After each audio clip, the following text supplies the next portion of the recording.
आकाशवाणी मुंबई.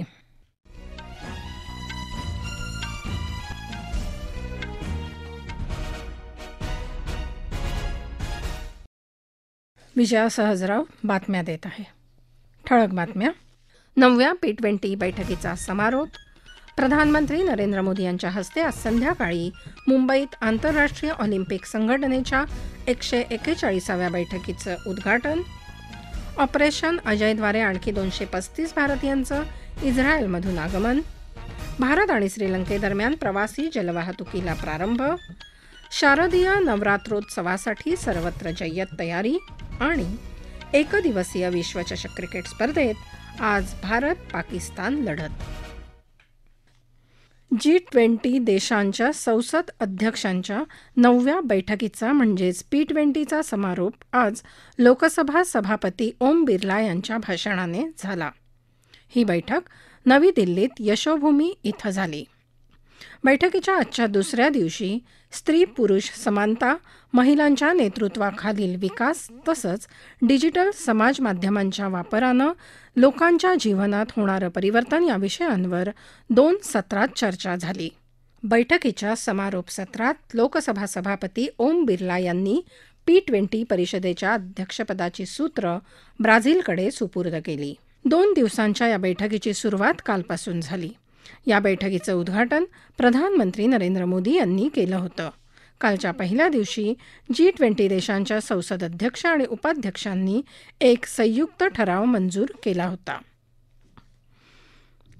प्रधानमंत्री नरेंद्र मोदी यांच्या हस्ते आज मुंबईत आंतरराष्ट्रीय ऑलिम्पिक समितीच्या 141व्या बैठकीचं उद्घाटन होणार आहे.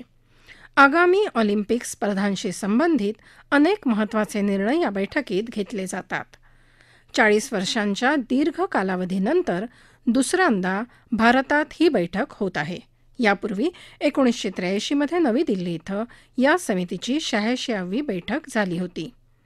मुंबईत होणाऱ्या बैठकीत आंतरराष्ट्रीय ऑलिम्पिक समितीचे अध्यक्ष थॉमस बाख, समितीचे अन्य सदस्य तसंच देशाच्या क्रीडा क्षेत्रातल्या नामवंत व्यक्ती, विविध क्रीडा संघटनांचे पदाधिकारी उपस्थित राहणार आहेत. केंद्रीय युवक व्यवहार आणि क्रीडा मंत्री अनुराग सिंग ठाकूर कालपासून मुंबईत आंतरराष्ट्रीय क्रीडा महासंघांच्या प्रतिनिधींसमवेत तसंच क्रीडा क्षेत्रातल्या नामवंतांसमवेत द्विपक्षीय भेटीगाठी घेत आहेत. यामध्ये त्यांनी जागतिक रोईंग संघटनेचे अध्यक्ष जीन क्रिस्तोफर रोलॅ आणि आंतरराष्ट्रीय ॲथलेटिक्स संघाचे अध्यक्ष लॉर्ड सेबॅस्टियन को यांच्याशी द्विपक्षीय चर्चा केली. संघर्षग्रस्त इस्रायलमध्ये अडकलेल्या 235 भारतीय नागरिकांना घेऊन ऑपरेशन अजय अंतर्गत दुसरं विमान आज सकाळी नवी दिल्लीतल्या इंदिरा गांधी आंतरराष्ट्रीय विमानतळावर उतरलं. परराष्ट्र राज्यमंत्री डॉक्टर राजकुमार रंजन सिंह यांनी तेल अविवहून आलेल्या भारतीयांचं स्वागत केलं. काल पहिल्या विमानानं इस्रायलमध्ये अडकलेले 212 भारतीय नागरिक दिल्लीला परतले होते. इस्रायल आणि हमास यांच्यातील युद्धात आत्तापर्यंत 2800 लोक मारले गेले आहेत. इस्रायलनं गाझापट्टीचा अन्न, पाणी, इंधन आणि वीज पुरवठा बंद केला असून इजिप्तमधून केला जाणारा मदत पुरवठाही रोखला आहे. इस्रायलनं उत्तर गाझामधील सुमारे 11 लाख लोकांना बाहेर जाण्याचे आदेश दिले असल्याचं संयुक्त राष्ट्रांनं म्हटलं आहे. इथली परिस्थिती गंभीर होत असल्याचा इशारा आंतरराष्ट्रीय मदत गटांनी दिला आहे. दरम्यान इस्रायली सैन्यानं बेपत्ता व्यक्तींचा शोध घेण्यासाठी गाझामध्ये अनेक ठिकाणी छापे टाकले. गाझामध्ये किमान 120 लोकांना हमासनं ओलीस ठेवलं असल्याचं इस्रायलनं म्हटलं आहे. इस्रायल आणि हमासमधल्या संघर्षाबद्दल रशियाने संयुक्त राष्ट्र सुरक्षा परिषदेकडे ठराव पाठवला आहे. निरपराध नागरिकांच्या हत्या टाळाव्यात तसंच माणुसकीच्या दृष्टिकोनातून या संघर्षाला पूर्णविराम द्यावा असं या ठरावात म्हटलं आहे.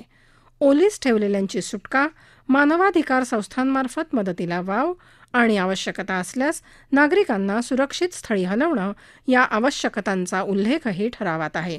दरम्यान उत्तर गाझावर आक्रमण करू नये अशी विनंती इतर देशांनी इस्रायलला केली आहे. या राष्ट्रीय बातम्या आकाशवाणीच्या मुंबई केंद्रावरून देत आहोत. भारत आणि श्रीलंका दरम्यान प्रवासी जलवाहतूक आजपासून सुरू झाली. परराष्ट्र व्यवहार मंत्री एस जयशंकर, केंद्रीय मंत्री सर्बानंद सोनोवाल, तामिळनाडूचे मंत्री व्ही वेलू आणि रघुपती यांनी आज फेरीबोटीला हिरवा झेंडा दाखवला. ही फेरीबोट 3 तासात नागापट्टणहून श्रीलंकेतल्या कांकेसलथुराईपर्यंतचं अंतर पार करेल. भारत आणि श्रीलंकेतल्या राजनैतिक आणि आर्थिक संबंधांचा नवीन अध्याय आज सुरू होतोय, असं प्रधानमंत्री नरेंद्र मोदी यांनी म्हटलं आहे. त्यांनी या कार्यक्रमाला दूरदृश्य प्रणालीच्या माध्यमातून संबोधित केलं. या जलवाहतूक सेवेमुळे भारत आणि श्रीलंकेतल्या जनतेमधले बंध दृढ होतील, असं श्रीलंकेचे मंत्री डिसिल्वा यांनी यावेळी सांगितलं. 12ही महिने चालू शकणाऱ्या प्रवासी जलवाहतुकीमुळे दोन्ही देशातल्या प्रवाशांना वर्षभर या सेवेचा लाभ घेता येईल, अशी ग्वाही तामिळनाडूचे बंदरे आणि नौवहन मंत्री वेलू यांनी यावेळी दिली. पंजाबमध्ये आज पंजाब पोलीस आणि केंद्रीय यंत्रणांनी संयुक्तपणे केलेल्या कारवाईत लष्कर तय्यबाचा कट उधळून लावत दोघांना अटक केली. अटक करण्यात आलेले दोघेही जम्मू काश्मीरचे रहिवासी होते. अमृतसरमध्ये असलेल्या विशेष पथकानं ही कारवाई केली. देशभरात उद्यापासून शारदीय नवरात्र उत्सवाला सुरुवात होत आहे. देशाच्या विविध भागात स्त्री शक्तीचा हा उत्सव मोठ्या उत्साहात साजरा करण्यात होतो. या उत्सवात अनेक ठिकाणी जागर, गोंधळ, रामलीला, गरबा अशा विविध कार्यक्रमाचं आयोजन करण्यात येणार असून देवीच्या अनेक मंदिरात सजावटीची जय्यत तयारी झाली आहे. या सणाच्या निमित्तानं खरेदीसाठी मंडईत देखील मोठ्या प्रमाणावर गर्दी होत आहे. या नवरात्र सणाच्या निमित्तानं प्रधानमंत्री नरेंद्र मोदी त्यांनी स्वतः लिहिलेलं एक गरबा गीत प्रसिद्ध करणार आहेत. मर्यादित 20 षटकांच्या अर्थात T20 क्रिकेटचा समावेश 2028 मध्ये लॉस एंजलिस इथे होणाऱ्या ऑलिम्पिकमध्ये करण्याचा प्रस्ताव आंतरराष्ट्रीय ऑलिम्पिक संघटनेच्या कार्यकारी समितीनं तयार केला आहे. आजच्या बैठकीत आंतरराष्ट्रीय ऑलिम्पिक संघटनेच्या परिषदेसमोर मंजुरीसाठी हा प्रस्ताव ठेवण्यात येणार आहे. 1900च्या ऑलिम्पिकमध्ये क्रिकेटचा समावेश करण्यात आला होता, तेव्हा सुवर्ण पदकासाठीचा सामना पॅरिसमध्ये इंग्लंड आणि फ्रान्स यांच्यात खेळला गेला होता. क्रिकेटसह बेसबॉल, सॉफ्टबॉल, फ्लॅग फुटबॉल, लॅक्रोस आणि स्क्वॅश या 5 खेळांचा समावेशाचा प्रस्तावही परिषदेसमोर मांडला जाणार आहे. आयसीसी विश्वचषक क्रिकेट स्पर्धेमध्ये आज अहमदाबादेत मोटेरा इथल्या नरेंद्र मोदी क्रीडांगणावर भारत आणि पाकिस्तानच्या खेळाडूंमध्ये सामना रंगणार आहे.